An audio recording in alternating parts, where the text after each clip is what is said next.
तो क्या बताते हैं कि जेता अंजन आंजिए चश्मों में चमकंते। आप पुण्यात्माओं, सत्संग के दौरान आपका एकाग्रचित होना चाहिए कि के शब्द इस दास के मुख से निकले हैं। इनमें प्रत्येक के अंदर बहुत बड़ा रहस्य और आपके काम की बातें होती हैं। आप जी इधर उधर ध्यान नहीं रखे, क्योंकि 2 घंटे की क्या बात है, तो फिर 2 घंटे शाम होंगे, 4 घंटे, बाकी 20 घंटे बहुत कुछ होते इधर उधर की सोचने। तो अब जैसे ये कई बार बताते हैं, कई भक्तों को शंकाएं भी रह जाती हैं, प्रत्येक को इंडिविजुअली नहीं बताया जा सकता, ना समाधान किया जा सकता। सत्संग इसलिए किया जाता है सामूहिक तौर पर, आपको कुछ ऐसे गुड रहस्य भी साथ में बताए जाते हैं जो आपको आवश्यक है। अब इसमें क्या शब्द आया है कि जेता अंजन आंजिए वो चश्मों में दिखनते। अंजन माने माया। जितना भी अंजन यानी भक्ति रूपी जो शक्ति तो ग्रहण करेगा, भक्ति धन, भक्ति माया, वो तेरी आंखों में चमकेंगी। आपकी आंखों के सामने जैसे हमने ये अंधेरे में भी दिखती हैं, और ऐसे बहुत से कुछ ऐसे अलग सी वस्तु दिखती है जो आप जी को भी दिख रही है। जिन्होंने नाम ले लिया 2-4 महीने, 6 महीने, साल, 2 साल हो गए जिनको, उनको ये प्रकट होना शुरू हो जाती है। आंखों के सामने थोड़ी सी दूरी पे सितार से नजर आएंगे, बहुत ज्यादा और भी काफी क्रियाएं अपने आप दृष्टिगोचर रहती। वो क्या है, हमारी जितनी भक्ति अंदर, हमारी भक्ति बढ़गी, उसका लेवल है, उसका प्रतीक है कि आपकी भक्ति इतनी हो चुकी है।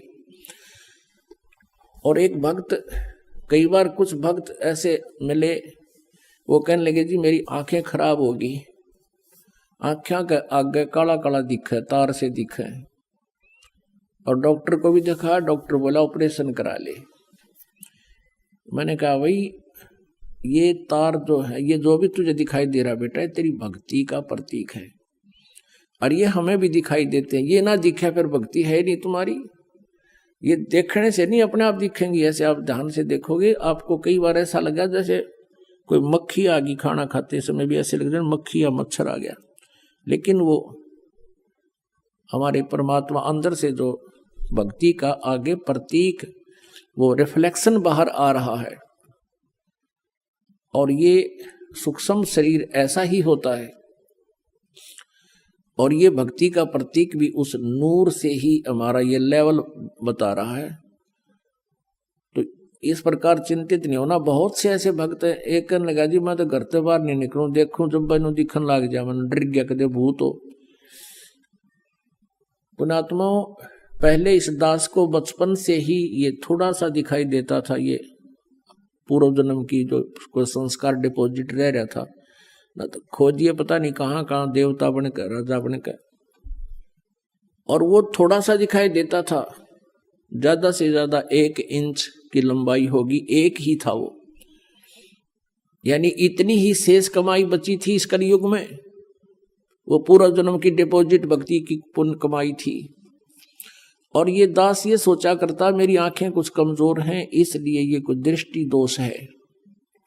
जब उपदेश लिया, नाम लिया, 5-6 महीने के बाद देखा तो ये तो और गणा बढ़ गया। 1 साल के बाद तो विघ्न हो गया, और ज्यादा बढ़ गया। मैंने सोचा बड़ी बात दिक्कत आई। तो गुरुजी उसमें वृद्ध बहुत थे, 104-105 वर्ष की आयु हो चुकी थी हमारे पूज्य गुरुदेव जी की। उनसे ज्यादा समाधान नहीं करा पाया करते, क्योंकि और भी बहुत भगत थे। हमारा नंबर भी देर से आता था, कभी आता कभी नहीं आता था। तो एक दिन दाव लग गया, और दास ने यही प्रकरण उनसे कहा कि गुरुदेव ऐसे ऐसे, पहले तो ये छोटा सा था, अब ये बहुत बढ़ गया, लगता आंखें और वीक हो जाएंगी। तब वो हंसे, कहने लगे बेटा ये तो तेरी भक्ति बढ़ गई, और यही तो प्रतीक है। आज तक मेरे को किसी ने नहीं बताया कि मेरे साथ ऐसा है जो आज आपने आकर बताई है। इसे सिद्ध ये भक्ति ना करते बाकी के। और ऐसा ही था उनके पास, कोई माया मांगना होता, कोई बेटे मांगना आया करता, कोई कार, कोई ठीक, और वहां भी नाम ले लेते, और फिर माता ही घंटी बजाते, विष्णु देवी पर भी जाते, वह सारे थारा ईब समझ माई होता कर्म बिगाड़ रहे थे। ठीक है ना, उन्हें कुछ दिखा था, और क्या दिखना।